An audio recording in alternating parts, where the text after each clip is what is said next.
अस्सलाम वालेकुम, कैसे हैं आप सब। मेरी वीडियोस अगर आपको अच्छी लगें तो प्लीज़ लाइक ज़रूर कीजिएगा, मेरे चैनल को सब्सक्राइब कीजिए और बेल आइकन के बटन को दबाना ना भूलिएगा ताकि मेरी इन्फॉर्मेटिव वीडियोस आपको हर वक्त मिलती रहें। आज मैं जिस टॉपिक पे डिस्कशन कर रही हूँ वो है बहुत ही कॉमन मसला, दैट इज़ माइग्रेन यानी आधे सर का दर्द। तो सबसे पहले मैं बताऊँगी कि इसके सिम्टम्स क्या होते हैं माइग्रेन हेडेक के।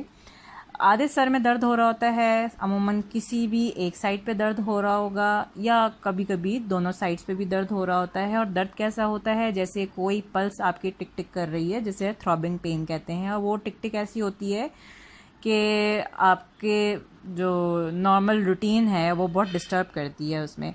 ऐसे दर्द के वक्त लोग सेंसिटिव होते हैं लाइट से, आवाज़ों से, किसी भी किस्म की खुशबू से, बदबू से, या किसी भी चीज़ के टच हो जाने से या टच करने से बहुत ज़्यादा सेंसिटिव होते हैं। कई लोगों को मतली शुरू हो जाती है, कई लोगों को जो है वो वॉमिटिंग शुरू हो जाती हैं और वॉमिट करने के बाद वो पेन उसको सुकून हो जाता है, वो रिलैक्स हो जाते हैं।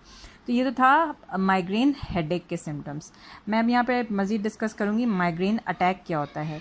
जब ये पेन बहुत ज़्यादा शिद्दत इख्तियार कर जाए तो ऐसा फ़ील होता है कि आइज़ बिल्कुल रेड हो जाती हैं, यानी रेडनेस ऑफ आइज़ शुरू हो जाती है। बॉडी में बिल्कुल एनर्जी फ़ील नहीं होती है, कन्फ्यूजन होती है। हेड मूवमेंट से भी जो है वो पेन फील हो रहा होता है। समटाइम्स ऐसा लगता है जैसे ब्रेन में जो है वो बिजली दौड़ गई है। उस हेडेक की वजह से अक्सर लोगों को बुखार भी हो जाता है, वीकनेस फील होती है, हाथ पांव सुन्न होने शुरू हो जाते हैं, बोलने में जो है वो परेशानी होती है, यानी बोलना आसानी से जो है वो बोला नहीं जा रहा होता है। और आँखों के सामने या तो लहरें आ रही होती हैं या हर चीज़ डबल नज़र आनी शुरू हो जाती है। ये है माइग्रेन अटैक। इन दोनों को किस तरह से ट्रीट करना है और माइग्रेन अटैक को देर एंड देन कैसे कंट्रोल किया जाता है, तो ये मैं वीडियो के एंड पे इंशाल्लाह बताऊंगी। सबसे पहले मैं आपको बताऊंगी कि माइग्रेन के ट्रिगर्स कौन कौन से होते हैं। बहुत ज़्यादा टीवी, मोबाइल, कंप्यूटर्स जो भी यूज़ करते हैं उनमें तो ये पेन बहुत कॉमन हो चुका हुआ है। कुछ लोगों को हार्मोनल चेंजेस की वजह से होता है, जैसे पीरियड्स आने से पहले या पीरियड्स के दौरान। कई लोगों को प्रेगनेंसी में कंटिन्यूस जो है ये पेन चल रहा होता है। कई लोगों को आफ्टर मीनोपॉज यानी मीनोपॉजल स्टेज में जब वो एंटर हो जाते हैं तब। ये क्यों होता है? ईस्ट्रोजन फ्लक्चुएशन की वजह से हो रहा होता है, स्ट्रेस से होता है, डिप्रेशन से होता है, ब्राइट लाइट से, धूप से, सूरज की चमक से, अजीब अजीब आवाज़ों से यानी तेज़ आवाज़ों से, बहुत स्ट्रॉन्ग स्मेल्स से, यानी स्मेल खुशबू भी बदबू भी, जैसे परफ्यूम हो गया, पेंट हो गया, थिनर हो गया, स्मोक से भी हो जाता है। अगर आपके स्लीप पैटर्न में कोई चेंजेस आई हों, जैसे आप या तो सो नहीं पा रहे हों या आप बहुत ज़्यादा सो रहे हों या आपके सोने की टाइमिंग चेंज हो गई हो, तब भी ये जो है वो पेन हो सकता है। अगर आपने बहुत ज़्यादा फ़िज़िकल एक्सर्शन की हो, लाइक बहुत ज़्यादा एक्सरसाइज भी कर ली हो या बहुत ज़्यादा थका देने वाला काम किया हो, तब भी आपको ये पेन हो सकता है। थकावट से भी हो सकता है। मौसम के अंदर अगर तब्दीलियां आ रही हों तब भी हो सकता है। ऐसी ख़वातीन जो ओरल कॉन्ट्रासेप्टिव्स लेती हैं यानी वक्फे की गोलियां खाती हैं, उनको भी ये हो सकता है। कुछ मेडिसिन्स हैं जिसमें वेसोडाइलेटर्स जो है वो सबसे ज़्यादा कॉमन है, यानी ब्लड वेसल्स जो आपकी नैरो हो जाती हैं उनकी थोड़ा सा उनको खोलने के लिए, ताकि आपका ब्लड फ्लो सही हो, तो ख़ास तौर पे उन मेडिसिन से भी हो जाता है। ठीक है। फैमिली हिस्ट्री में भी कई लोगों के मौजूद होता है, यानी आपको जेनेटिक उसमें भी मिल सकता है तोहफ़ा।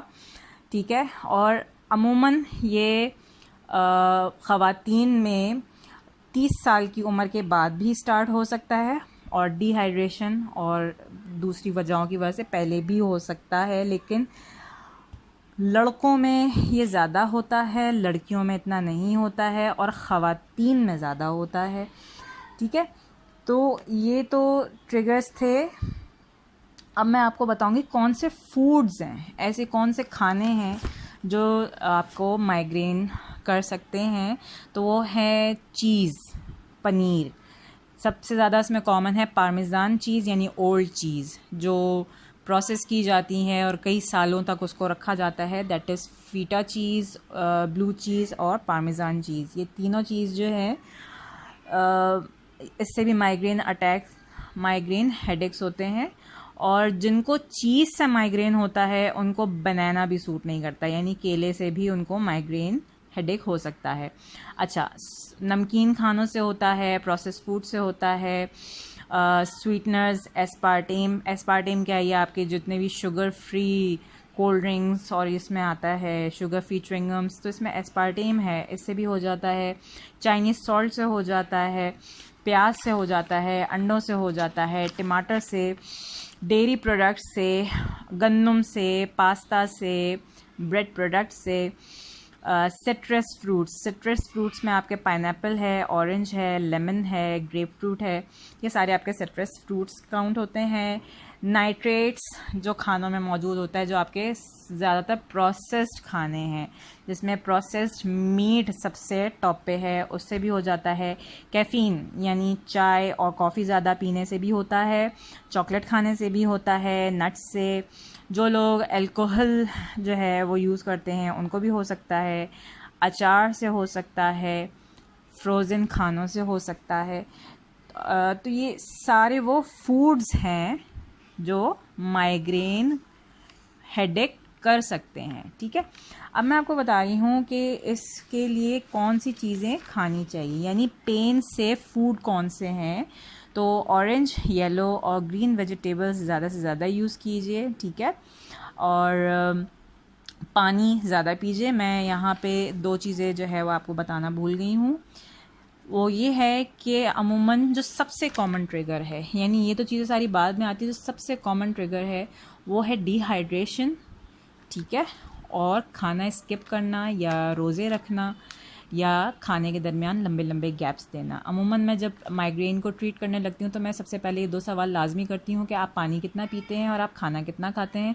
तो मोस्टली लोगों का यही होता है कि जी हम 2 टाइम खाते हैं, या हमारा खाने का गैप बहुत लंबा होता है, या हम पानी बहुत ही कम पीते हैं। तो सबसे पहले जो इनके ट्रिगर्स हैं, जहाँ से ये माइग्रेन स्टार्ट होता है, that is dehydration, skipping meals and fasting. और जो लोग काफ़ी देर से यानी लंबे लंबे गैप दे के खाना खाते हैं। तो मैं फिर वापस लौटूंगी उस पर कि आपने ऑरेंज, येलो, ग्रीन वेजिटेबल्स खानी है, पानी ज़्यादा पीना है, ब्राउन राइस खा सकते हैं, चेरीज़ का इस्तेमाल ज़्यादा रखिए, क्रैनबेरी भी यूज़ कर सकते हैं, लेकिन अमूमन पाकिस्तान में क्रैनबेरी जो है वो इतना ईजीली अवेलेबल नहीं है। मेपल सिरप यूज़ कर सकते हैं, वनीला एक्सट्रैक्ट जो है वो भी अच्छा होता है। माइग्रेन के वक्त आप चाय और कॉफ़ी जो है वो ना यूज़ कीजिए। अलबत्ता मज़े की बात यह है कि आप कोल्ड ड्रिंक पी सकते हैं, कोल्ड ड्रिंक से आप बेटर फील कर सकते हैं, लेकिन कोल्ड ड्रिंक ज़्यादा नहीं पीना है। विटामिन B2 का इस्तेमाल ज़्यादा रखिए, मैग्नीशियम का, और कोशिश कीजिए कि ORS भी जो है आप यूज़ कर लीजिए। क्रैकर्स खा सकते हैं, और ऐसे खाने खाइए जिसकी स्ट्रॉन्ग खुशबू ना हो, ठीक है। तो अब मैं आपको मज़ीद इसका ट्रीटमेंट बताऊंगी कि माइग्रेन हेडेक को किस तरह से कंट्रोल किया जाता है। तो सबसे पहले आपने खाने के दरमियान 5 घंटे से ज़्यादा गैप नहीं देना, यानी 5 घंटे बाद आप स्मॉलर मील ले लीजिए।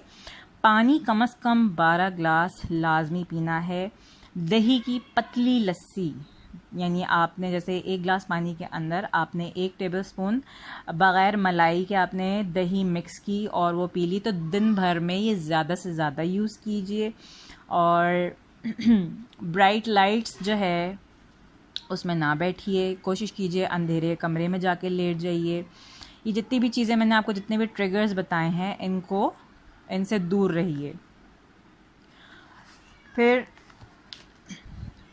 अपने स्ट्रेस को, अपने डिप्रेशन को जो है वो कंट्रोल कीजिए। खाना माइंडफुली खाइए, योगा करिए। जब धूप में जाना हो तो सनग्लासेस यूज़ कीजिए, कैप्स यूज़ कीजिए या अम्ब्रेला यूज़ कीजिए। जब टीवी कंप्यूटर आप यूज़ कर रहे हो तो स्क्रीन ब्रेक्स मस्ट हैं, यानी आप थोड़ी देर अपनी आँखों को रेस्ट ज़रूर दीजिए, ताकि जो एक कंटिन्यूस चल रहा है उसकी वजह से भी आप डिहाइड्रेट हो रहे होते हैं तो वो चीज़ ना हो। और टीवी और कंप्यूटर के दरमियान देखते हुए आप पानी लाजमी पिए।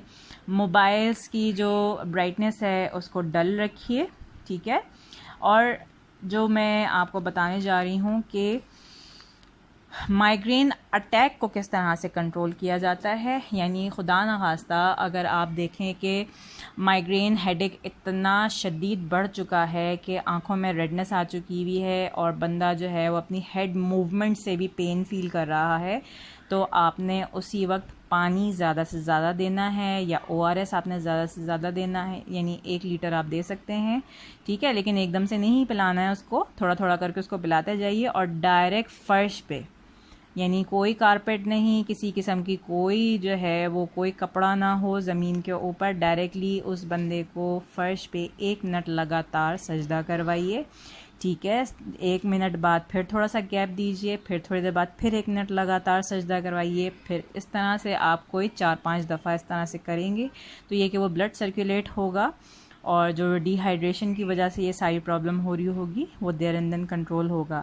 तो ये माइग्रेन अटैक को कंट्रोल करने का जो है तरीका है कि सजदा करिए। इवन माइग्रेन हेडेक में भी ये बहुत कारआमद है। अगर माइग्रेन के मसले को कम्प्लीटली ख़त्म करना है आपने, तो आपने फलों का और सब्ज़ियों का, कच्ची सब्ज़ियों का आपने ज़्यादा इस्तेमाल करना है। दही वाली पतली लस्सी आपने ज़्यादा से ज़्यादा यूज़ करनी है। आपने भूखा 5 घंटे से ज़्यादा नहीं रहना है। आपने पानी की कमी नहीं होने देनी है और कोशिश कीजिए कि खाना जो है आपने स्किप नहीं करना है। आप अगर स्मॉलर मील्स ले रहे हैं तो 4 से 5 ले लीजिए, और अगर आप पेट भर के खा रहे हैं तो आप 5 घंटे के बाद 3 प्रॉपर मील्स ले लीजिए और अच्छी स्लीप लीजिए। अपने टाइम, सोने का टाइम को ठीक रखिए, तो इंशाल्लाह ये आपका माइग्रेन अटैक होना, माइग्रेन हेडेक होना इंशाल्लाह ख़त्म हो जाएगा। ज़्यादा पेन किलर्स यूज़ ना कीजिए क्योंकि पेन किलर्स के साइड इफ़ेक्ट्स बहुत होते हैं। लोग जो है वो ज़्यादातर माइग्रेन में जो है मोस्टली पेन किलर्स ही यूज़ कर रहे होते हैं, तो काइंडली उसको करने की बजाय आप इन सब इंस्ट्रक्शंस को फॉलो कीजिए। इंशाल्लाह अल्लाह ताला के हुक्म से आपका ये माइग्रेन का मसला हमेशा हमेशा के लिए सॉल्व हो जाएगा। मैं नेक्स्ट वीडियो के साथ फिर हाज़िर होंगी, तब तक के लिए अल्लाह हाफ़िज़।